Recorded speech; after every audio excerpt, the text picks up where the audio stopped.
Le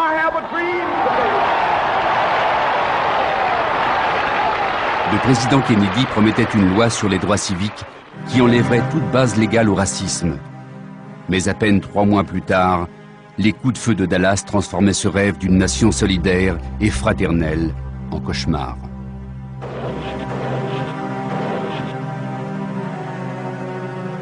Lyndon Johnson était un sudiste et un ami proche du chef du FBI, Edgar Hoover. La surveillance de King prenait une nouvelle dimension. En 1965, il semble que des micros aient été placés dans des chambres d'hôtel. Le FBI avait installé des appareils d'enregistrement dans les chambres contiguës, avec pour but explicite d'obtenir des bandes audio et vidéo de King pendant ses rapports sexuels.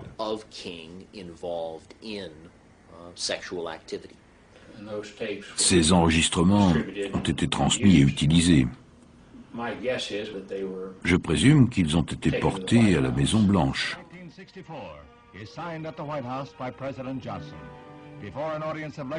Finalement, au printemps 1964, Johnson signait la nouvelle loi civique, un legs de son prédécesseur John Kennedy.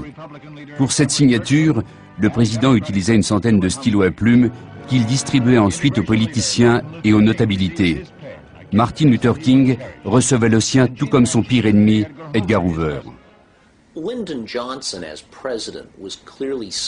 Le président Lyndon Johnson était certainement quelqu'un qui jouissait, qui se régalait même de toutes les informations secrètes et parfois très privées concernant les gens que le FBI lui livrait.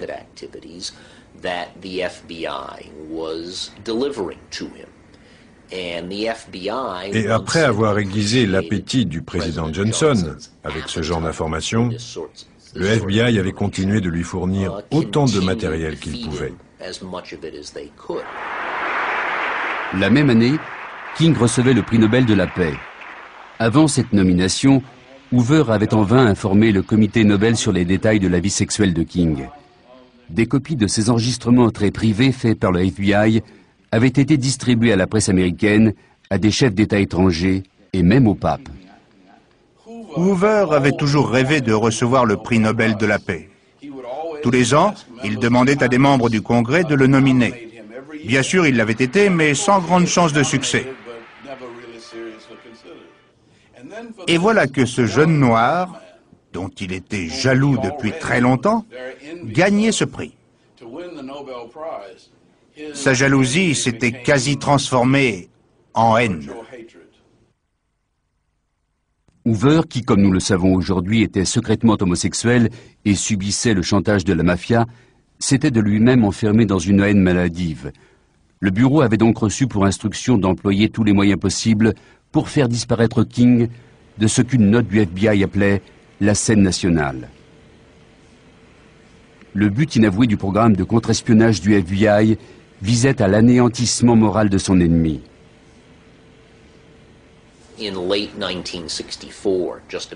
Vers la fin de 1964, alors que le Dr King s'apprêtait à recevoir le prix Nobel de la paix, le FBI lui envoyait un colis anonyme contenant 2 choses. D'une part, une cassette montage audio contenant les meilleurs passages des enregistrements les plus embarrassants de sa vie privée faits dans ses chambres d'hôtel. Y était jointe de manière ostensible une lettre anonyme disant à King que s'il ne faisait rien, il serait publiquement compromis.